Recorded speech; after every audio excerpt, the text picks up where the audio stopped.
What's going on, good people? You already know who it is. It's your boy D Hill, 1/3 of the three man weave right here, and we got a still a fan, a fanatic right here. Marcus Farmer in the building. What's going on? What's going on, D? How you doing, brother?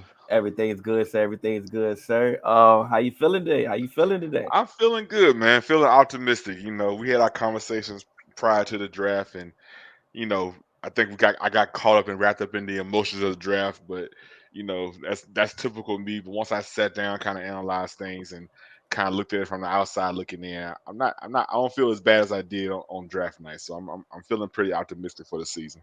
Now, what did I tell you? I said you're gonna be mad Thursday. You're gonna be mad You Thursday. called it. You called it. By Saturday, you will be okay. You called it. You Yeah, called it. that's how I go. I like I said, karma hit me too with my team, but it is what it is. You For the people called it out there that you are a Pittsburgh Steelers fan, for and this life. is the Pittsburgh Steelers draft recap. So no further ado. Well, let's take a pause. Make sure y'all like, share, subscribe on the YouTube channel Three Man Weave. We also on Instagram, Twitter, Three Man Weave underscore. You can email us at podcast.3.man.weave@gmail.com. Also on TikTok and Twitch. Have a Facebook group, Three Man Weave group. Let's get into it. Now, during the mock draft episode for the Three Man Weave, they mocked Kenny Pickett. And a lot of the Steelers fans in the group that were watching at the time, or and they seen the results of the mock draft, they were not too happy about that pick. A lot of the reports and a lot of rumors and a lot of pre-draft talk were more so on the lines of Malik Willis, you know, and more so Colbert. Kenny, not Colbert. What's his first name? I know his last name is Colbert. Your GM that's leaving. Oh, Kevin Colbert. Kevin Colbert. Mhm. I knew he wanted to leave y'all out. I knew he was going to get a quarterback in some way or fashion. And y'all got lucky. Y'all didn't have to trade up and give up draft capital for a quarterback. But in my outside opinion, I knew that he was going to get a quarterback some form of fashion. I understand that y'all did get Mr. Trubisky in the free agency.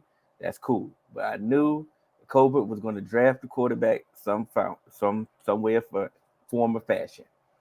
So with the first pick in the first round for the Steelers, Kenny Pickett. How do you feel? Kenny Pickett, man, round one, pick 20.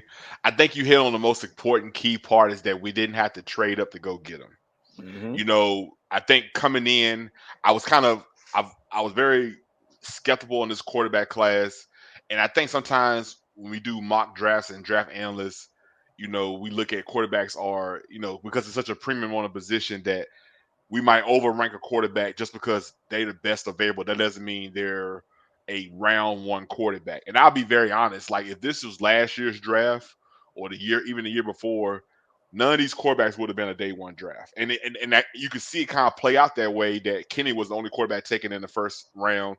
We didn't see the second quarterback off the board to the third round. That's unprecedented. I think we haven't seen that since the 60s and 70s because this was just a very, weak, not say weak, I hate using that term weak, but just compared to like your franchise, what you would think a first round quarterback would be. This was a this wasn't as ideal class as past as a lower class. So in my mind, I really didn't want to get Pickett. I'm always been a firm believer that when you drafting a player in the first round, they need to be either a showstopper highlight reel or a solid day one starter. It shouldn't be no developmental behind your draft analysis when you're a day one pick. But I feel like Kenny is out of all the quarterbacks is the most ready to play. He played all 4 or 5 years at Pitt. He has the most experience. He has, he can make all the throws. He had a great year. I think he struggled his first couple years, but it really turned it on. Almost like in a Joe Burrow situation. Don't tell AJ I said that, but his last year was like a very, very, very strong year. So I'm not mad at the pick. We got Mitch, and I knew Mike Tomlin wanted a mobile quarterback. He wanted a quarterback that could move around the pocket, and with Matt Canada's offense, that kind of fit in well. So while it's still Mitch's job to lose, I think it's a good win-win because if not, Mitch will be the best, probably one of the best backup quarterbacks in the NFL, given if Pickett struggles or if Pickett gets hurt. So I'm not mad at the pick. I gave that grade a B for picking up Kenny Pickett. Mm-hmm. Just give it if we had moved up to get him, I would have gave it a C. But the fact that we were able to stand still at 20, Mm-hmm. and at pick 20, there was only three other players that I wanted at that pick that were available at pick 20. The Who three was it? players that I targeted in ranking order was Devontae Wyatt from Georgia, the Mm-hmm. D tackle. As you know, the Steelers finished dead last against the run last year, so that I felt like that was a big need. The second player was Jermaine Johnson out of Florida State, which is an edge player. I felt like he would have been a great fit, or either Tyler Lindenbaum, the center slash guard from Iowa. So if there was only four players that I wanted that spot, and we got one of the four, I'm okay with it. So I give that grade a B. I think Kenny's going to be fine. I think he's going to come in and learn. He's definitely going to compete for the job. Right now, we got four in camp. Probably going to keep three. So I think he has a great chance, as good as anybody, to start week one. I know from the jump that I love the story. I love the fact that he played at Pitt. I love the fact that he played at Heinz Field. I love the fact that he was staying in Pittsburgh. I just love the story aspect from an outside perspective. Like you said, Hmm. it's not my team, so I can, of course, I can just fall in love with the story and not have any inkling about if he's good or not. Oh, for And sure. so, but I just love that, 'cause like I said, the fact that you're familiar with the area, familiar with the field. I think you just fit Pittsburgh. Like I think you are a Pittsburgh quarterback for sure. Oh, let me tell you, if he goes out here and he succeeds, and he has even remotely a close resemblance of being a franchise guy, that storyline is going to be huge. Like Yeah, a Pitt guy stays home and goes from Pitt Panthers to Pitt Steelers in the same facility and leads them to the playoffs, or to if he even takes us to a winning season, he's gonna be his yeah. story is already written. So the bar is set low, and he doesn't have huge expectations because, as you know, Ben struggled really bad last year. So it only can go, the quarterback play can only go up. So now, granted, Ben's legacy is cemented, Hmm. whether good, bad, or different, however you feel about him on his personal outside the field. But on the field, being his legacy is cemented, so there's big shoes to fill there. But if Pickett comes in year one, and we have a winning record, his legacy, he's good to go. Like that chip is off his shoulder. So question. So you mentioned Canada's offense, and I'm like, okay, we knew that Ben was on his last leg, last stretch of his career. Mhm. Do we really know what his offense really is? We haven't seen it, Okay. and Canada was the OC last year, and I think early on when we first picked up Najee and trying to get Najee acclimated to the offense, I think we tried it, and just Ben's lack of mobility and just where he was health wise, and just his age, we couldn't run his offense, and it got to the point maybe after week 4 or 5. It got to the point where just Ben was just calling his. I mean, Canada was the OC on paper, but Ben was just calling his own plays. They Mm. pretty much said, you know what, this is going to be his last year. Like, can they just let him call what he's comfortable with, what makes sense for him, and we just wrote that out, and we'll say, coming into next year, we'll start fresh. So I don't think the Rooneys or Mike Tomlin held last year's successes or failures against Canada. I think it's more so that was Ben's year. It was a lot of limitations. So I think this year with Mitchell and Kenny, and both are able to move within and outside the pocket, and are very young and considered mobile. I think this will be the first year that I think Canada can go into the offseason and really incorporate his offense. Now, okay, you mentioned mobile multiple times, and correct me if I'm wrong. The last mobile quarterback that y'all had might have been Cordell Stewart. Uh, Depending on what your definition of mobile, I guess can run outside the pocket. You can look at Brian Leftwich, the couple games he started. You can look at Charlie Batch. Yeah, The full time mobile. I wouldn't even throw. I guess Cordell Stewart, if you want to say. I mean, being early in his career was considered mobile. yeah. Ben So was definitely tough to yeah, take down. and He could I think in move. Pittsburgh's definition of mobile isn't, oh, we don't need a Lamar Jackson. Like, Lamar's Okay, great. that, Lamar's a top notch athlete. I think more so Mike Tomlin, when he mentions mobile, he means somebody that can move outside the pocket, extend plays. okay, okay. If the protection breaks down, he can get out and make something out of nothing. So I think that's the definition of mobile when Mike Tomlin uses it. So Okay, I because don't I don't expect him to be a Malik Willis or Lamar Jackson mobile. No. okay, so that's why I was kind of confused. I'm like, Yeah. why are they searching for a mobile Yeah. quarterback? And for my mind, I'm like, I don't remember them having one. Okay, all right, so now Especially we're with on a the young same page. offensive line. So with a young offensive line that's getting better, so I will give them credit. it's very important that we got a quarterback that can move outside the pocket and make plays outside the pocket because I'm, the protection is not going to be perfect every time. yeah, I mean, I understand you don't want a statue back there, No, obviously. So I do understand that. All right, so round two. no. We talked about this one off camera. This by far is probably definitely my favorite pick of the draft. I Okay. think Kevin Colbert hit a home run. Round two, we got wide receiver George Pickens at pick number 52 out Mm-hmm. of UGA, and I think I gave it an A plus. If I could give it an A plus plus, I would. This by far was my favorite pick of the draft. And one thing I commend Kevin Colbert, if we don't if we don't do anything well, we draft wide receivers well. That's a fact. We develop wide receivers Antonio Brown was a 6th round pick who started off as a punt return, kick return guy, Mm-hmm. and so one can argue that he developed in the 9 years developed a Hall of Fame career with the Mm-hmm. numbers he put up. His numbers speak for itself. Like you go out there, the numbers are there. You can go see it. So I Mm-hmm. think the history. I would never second guess Kevin Colbert when it comes to picking a wide receiver. And with Juju leaving, we losing James Washington. Deontay Johnson's on his last year of his contract. We don't know if we're going to extend him or not. He had a couple issues with drops. I think this was a must-have pick. I think Pickens probably could have been a top 15 player if it wasn't for the injury late this season. Mm-hmm. So that helped him fall. But from what I've been reading in the medical reports, he's fully healthy. He'll be good to go for training camp.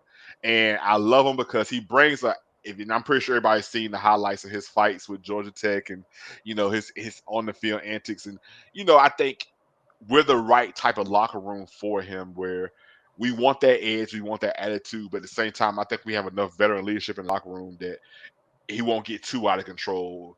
And if he does, it won't be tolerated. So we've shown that we have a track record for that. But I love him. I think he's a very dynamic playmaker. He can stretch the field. He can run intermediate routes, good out the breaks, good top end speed. Um, got sticky fingers. It can run all the routes. I love this player as a draft. We brings that kind of like that Hines Ward attitude. Is a willing blocker. Mm-hmm. So this was a attitude setting pick. I think we got too known more so for the TikToks and the dances and Mm-hmm. you know and and Getting away and from Steeler football. if when you ask anybody who's 25 plus 30 plus, you mentioned Pittsburgh Steelers is pounding ground. You Mm-hmm. coming in, it's gonna be a dog fight. You might get in a fight in the parking lot after the game, but it's gonna be Mm-hmm. a fight. And so I think we got away from that a little bit. And that's not a knock on Juju or Claypool because Juju, when the lights are bright, he was very good, especially on third downs. He was very tough. He played hurt. But I just think and he was very young. So I think this guy brings a little edge to the wide receiver room. He's going to challenge some of the DBs and other wide receivers in that room. So I'm so happy about this pick. So the only concern I have with him is, like I said, this what the media will call character issues, which I don't. I think he just plays with an edge. We don't need any Boy Scouts in the locker room. We just want you to come out there and compete. So I think he's going to compete, bring that attitude to the field. He might get into a fight or two on the field, which I wouldn't mind that either. So I just by far this is my favorite pick of the draft at 52. A steal, potential top 15 player. Could easily work his way into the starting lineup.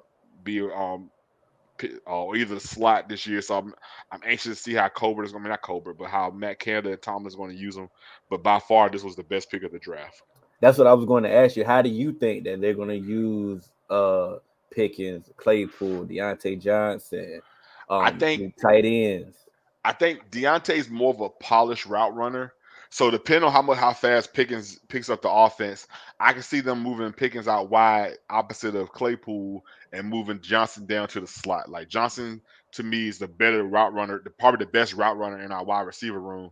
So I think it's easier to move him down to the slot, and then put Pickens out wide with Claypool. So you got two big bodies on the outside and have Deontay wreaking havoc through the middle. So I think as of right now, that would be ideal.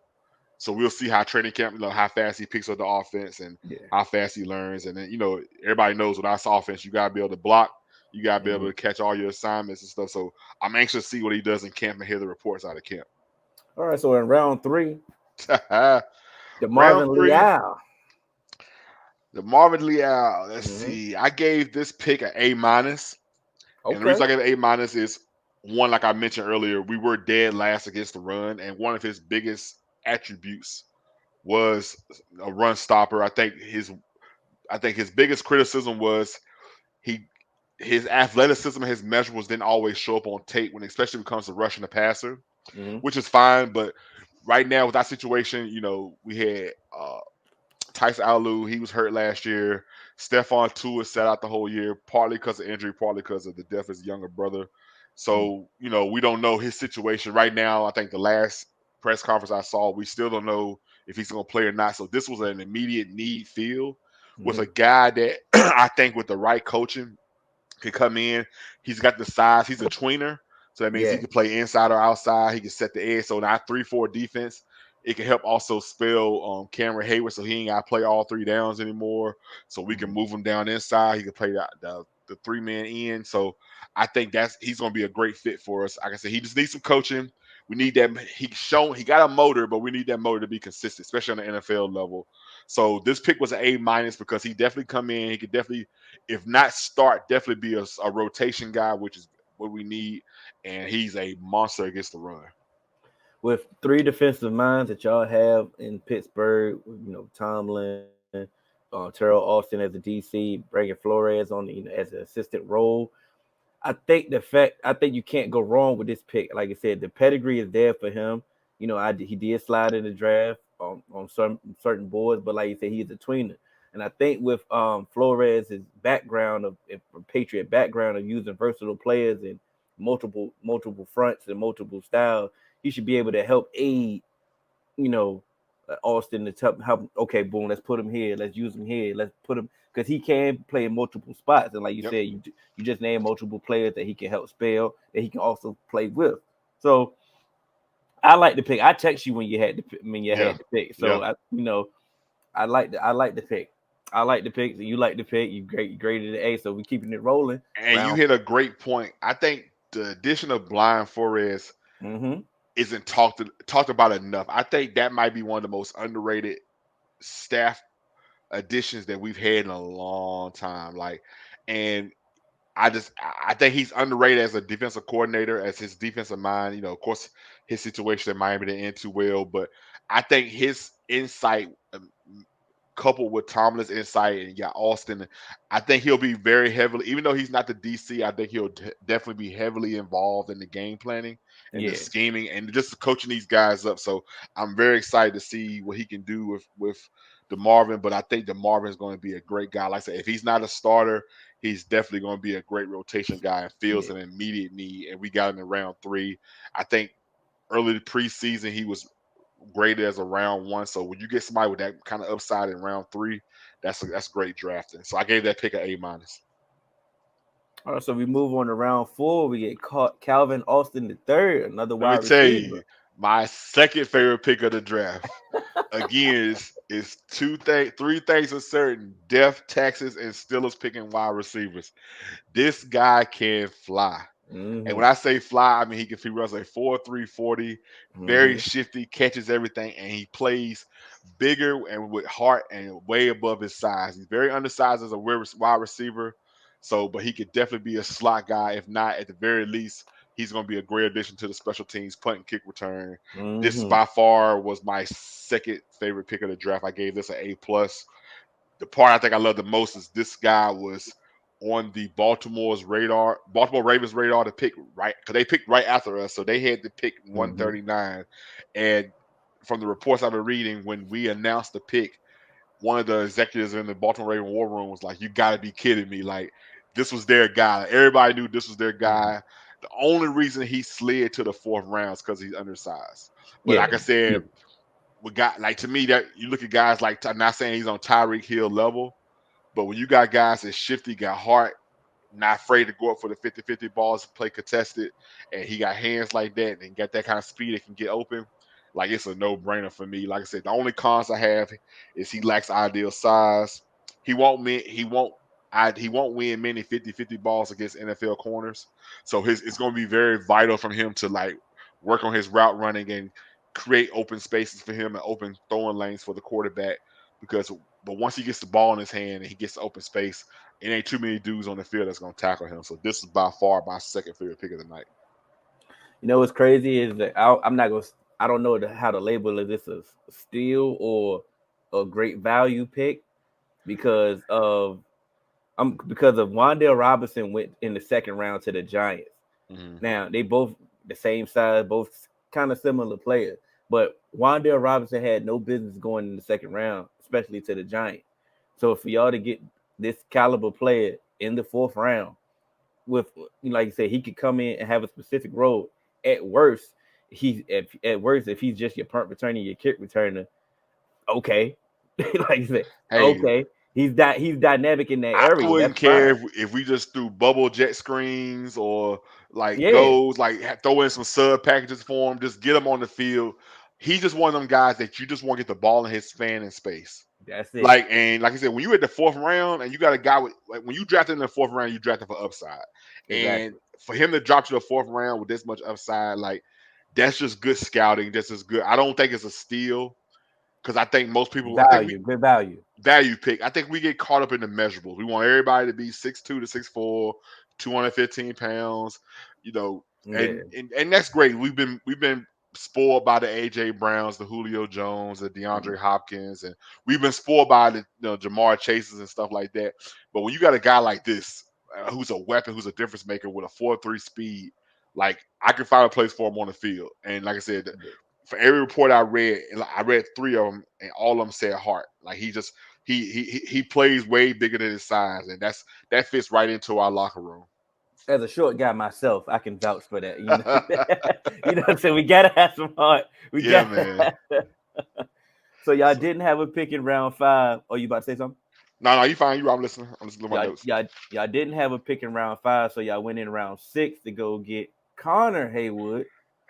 You know, from Michigan State, tight end. Is it hybrid tight end or Tight end, fullback, H back, if H you want to back? call it. Okay, brother of Cam Haywood. Yeah. I'm gonna be very honest. This probably was my least favorite pick of the draft, and it left me kind of. I get it, but I was like, I don't get it, but I get it. So I gave this pick a C plus, and the Mm-hmm. reason why I give it a C plus is I look at our offense. We use a lot of 11 personnel, and we already have a fullback we on the roster that we're paying that we don't use. We have Derek Watt, TJ's brother, who Yeah. we hardly use, and we gave him a contract that I doubt he makes the 53-man roster just for the salary cap reasons, but we paying him. Now, granted, Connor has a different skill set than Derek, where Connor's played tight end, Connor's played H back. So I can, depending on what Matt Canada want to do in his offense, I can see some sub packages for him. He has, every report he has great hands. He catches the ball very aggressive. Doesn't have top end speed, but he'll be a good possession guy. I would call it the move the chains guy. So he Mm-hmm. does bring that skill set. At the very least, he's going to be a special teams warrior. And one thing the Steelers pride themselves on is a family aspect and locker room and a culture. And we get criticized a lot, but one thing you probably can't criticize on is our culture. Like we have, we just we do it our way, we do it a certain way, and it's been established. And I think that plays in well. So bringing in the brother of an All-Pro defensive tackle boosts morale for the locker room. I'm sure he's going to learn a lot from his brother. He's going to come into camp. He's going to be ready to work because he already know he's going to know before coming in what the expectation is, what the standard is, Mm-hmm. and I think he's going to work his tail off. I'm anxious to see how Canada's going to use him. He's going to get every opportunity to get on the field. Like I said, he's played H back. He's played running back before in college. He had 1,000 yard, went out close to 1,000 yard season. He catches everything, so I think he's going to be good.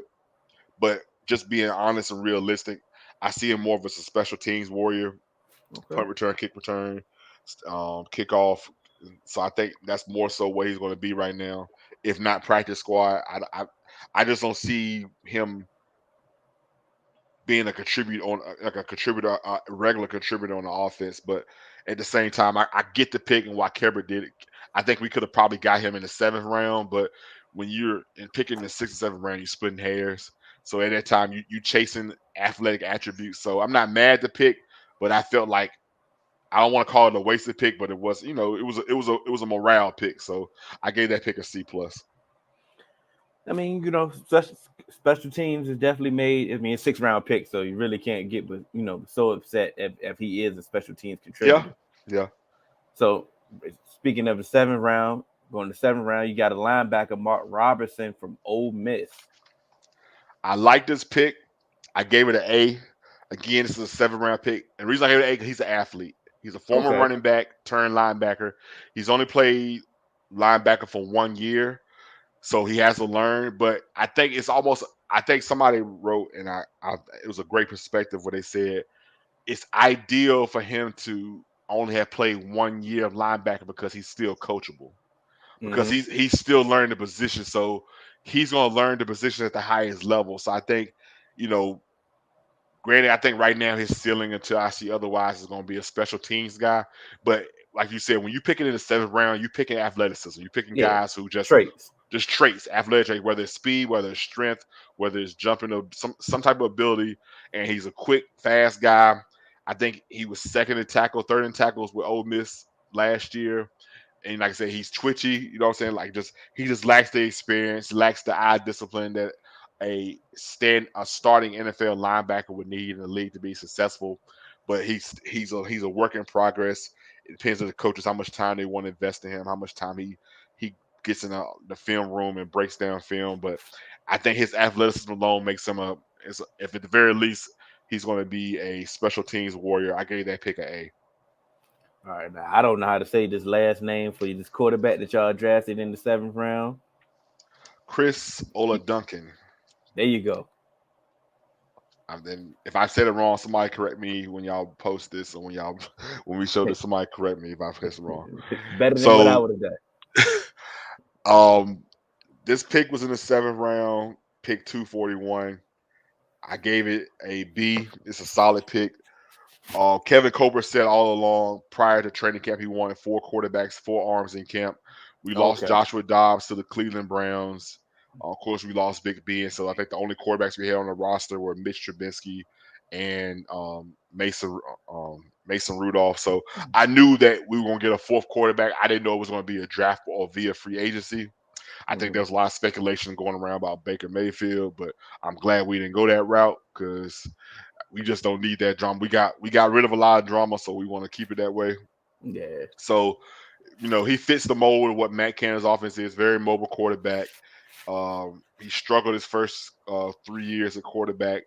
Last year, he broke out, had a good season, threw for over I want to say close to over 3,000 yards. Um, Interceptions are very low, so he's a very mobile quarterback, can get outside the pocket. Pretty above average arm. Wouldn't call it a cannon. Let's see. He stands in the pocket under pressure. One of the biggest things was the scouts that noticed that when he's in the pocket and he's about to get hit, he's fearless. He still makes accurate throws under pressure. So that's a good thing. He's willing to learn, but he's mobile. I can see him being a practice squad guy. I doubt he makes the 53. Yeah. So, but he can be a good practice squad guy. Break glass in case of emergency type quarterback. But he's very mobile, can run, can get out there. So at the very least, hope we never have to use him, but he'll definitely probably be on the practice squad. So I gave that pick a B. Okay. So I like that. I heard a fake rumor. I'm definitely calling the fake rumor. I'm put the source behind it. I think it was Mike Lombardi that said it. That said y'all was high on Carson Strong, and said if y'all didn't get Pickett in the 1st round, that y'all were high on Carson Strong, y'all would have got him in the 2nd round. Uh, he could have said it. I think from the multiple reports, I follow probably like 10 or 12 different feeds and different Mm-hmm. news. I think the game plan was, I think Cobra was genuinely shocked at round 1 that Pickett would still be available. A lot of Mm-hmm. people thought Pickett would either go to Carolina or Seattle, that Willis would be going. And I truly believe, from what I've been reading, that if both of those quarterbacks would have been gone, there was only I think only one quarterback we would have taken in the 1st round. That was Pickett, from what I've been told now. So I think if Pickett had been gone, we would have went defense. We probably would have got Wyatt or Jermaine Johnson. And I think the second quarterback on our board was either Desmond Ritter or Sam Howell, which I'm glad it wasn't Sam Howell. I'm not a fan of his. I'm being very transparent. I'm not a fan of his at all. So I think that that was my mock draft, is that we got Wyatt in the first and Yeah. turned around and either moved back up in the first, which would cost draft capital, or moved up in the second. And I think Desmond Ritter was probably the number 2 on our board. I think the way our defense is constructed, the way our team is constructed with the contracts that, we just gave TJ a big contract. Minka's due for his extension any day now. I don't. Even though in some people's eyes we're in a rebuild, we never look at it as a rebuild. Like so Retool. you don't give contracts like that when you're in a rebuild. Yeah. So I think we would have wanted somebody who comes in who has a winning pedigree, who could make the throws. I think if Mitch had been gone, it probably leaning more so as Mitch's job to lose, and Desmond Ritter would have come in there and kind of challenged him for that number 2 spot, him and Mason Rudolph. But I truly believe now, just what I've been reading and checking all the sources, that if Pickett wasn't there at 20, that we would have went defense and try our best to get Ritter in the second round. The reason why I called it a fake rumor because he went undrafted. So y'all had the opportunity Yeah, to get him if y'all really wasn't yeah. really liked them. A lot of people like throw stuff out there, whether it's Yeah. clickbait or just hot takes, and let me go see what this guy's talking about. But that story got no traction with me. So Yeah, that's why it was funny. I was doing my research ready. I'm like, yeah, let me have something on deck. I'm like, that's terrible. Nah. Well, I had to hit you with one fake rumor before we get up out of here. But yeah. Now you gave out a lot of A's now on your grades. Now your overall grade. The overall grade, I gave it an A minus. Mm-hmm. Depending on how you grade it, B plus A minus grade. I think my favorite picks, of course, was Kenny comes in as a B strictly because he come in ready to play. He's polished, so he definitely going to challenge for a day one start. That's what you want out of a first round pick, is somebody who's ready to come in and contribute day one. The Pickens pick by far threw it overboard, and I also love the Marvin Lill, and I love the Calvin. I think the Calvin Austin, the Marvin Lill, the most underrated picks that aren't talked about enough. And I'm anxious to see what these guys get on the field and what they can do. And so I think with the draft grade, and I gave it, in my opinion, I gave it an A minus. Okay, can't argue that draft grade. I do, because I do like you draft. Like I say, the key part of the whole entire draft was not giving up any draft capital to go get Kenny Pickett. So Absolutely. Getting your quarterback for the future without giving up anything, like most of these teams have to do. And you think about it, who gets potentially, let's say best case scenario, who gets a franchise quarterback we've seen Russells, we've seen Patrick Mahomes. Who gets a franchise quarterback at pick 20? Statistically, you don't get without having to trade up and get it. Like, who gets a franchise pick at 20? But Ben was in the late teens as well, right? I think Ben was. Where was he at? He was 14. He was 14. Let me do my Google, man. I could have sworn. I don't know. I'm obviously. I know he was a third quarter. He was a third quarterback in the draft. I want to say. Let's see. I want to say about 16, 17 in that mid range. I want to make it seem like it's close to 20 so we can feel good. 2004.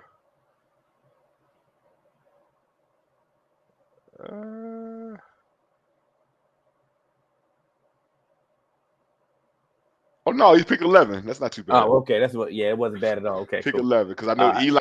I knew Eli and Phillip went before him. He was the third pick in that draft. And you can argue he had the best career out of all of them. Yeah, you can definitely make. Yeah, that's. I don't even think that's the argument. I don't really think that's the argument. People kind of they throw Eli out there, but I don't think Eli doesn't have the numbers. They both have 2 Super Bowls, but Eli doesn't have the numbers that Ben has. Eli was never in the top 5. No. Ever. No. It was Ben was kind of living in the top 5 for a while. For a 9-year stretch, I think the Antonio Brown years. Yeah, for about a 9-year stretch, Ben was arguably a top 5, top 4 quarterback. So you say what you want about Ben personally or that, but like you said, when we strictly talking about the football, like you said, he has a resume better than most. Like you said, speaking of quarterbacks, like you don't get past the top 10, and you have a quarterback. So to get that lucky, like I said, this is Steelers, no losing seasons under Tomlin. Probably want to keep that trend going. I just want to thank the Carolina Panthers and the Seattle Seahawks for, either they're going to look very, very smart in about 2 years, or they're going to look very, very dumb in 2 years. So we'll find out. It's going to be some storylines about 2 years. Well, one thing about the Seahawks, they really can't draft. They're still living off the LOB days that they got lucky during those draft times. They haven't rekindled that flame since. Mm-hmm. So, we're going to not use them as the benchmark. They cannot draft. It's just that simple. They cannot draft. Now Carolina, thank God they didn't get a quarterback because they coaches on the hot seat. So Man, they were in a no-win situation, man. They had a first-round pick and they have another pick to the third round. mm-hmm. There was no quarterback I'm taking at 6. I don't care Yeah. how there was no quarterback I'm taking at 6, so they were kind of in no man's land. So the only situation, or the only hope was if they would have drafted the best player available at 6 and then traded some future picks to move back up in later in the first round. But that's not what they did. So we'll see how that plays out. Well, this was the Steelers recap. Shouts out to Marcus Farmer. You can plug all your socials there. Yes, sir. Follow me at Do the Math, DUDAMAF at everything. Facebook, well, not Facebook, Twitter, Instagram. I'm on Facebook, Tony Stark, Tony with an I. Follow me, show love. I don't do this professionally, but I do it for fun. Maybe one day I'll do it professionally. Talk to her. Talk to her. Once again, it's 3-Man Weave YouTube channel. You can like, share, subscribe. If you want to contact us, you can email us at podcast.3.man.weave@gmail.com. We want to thank you. And we're out. Peace.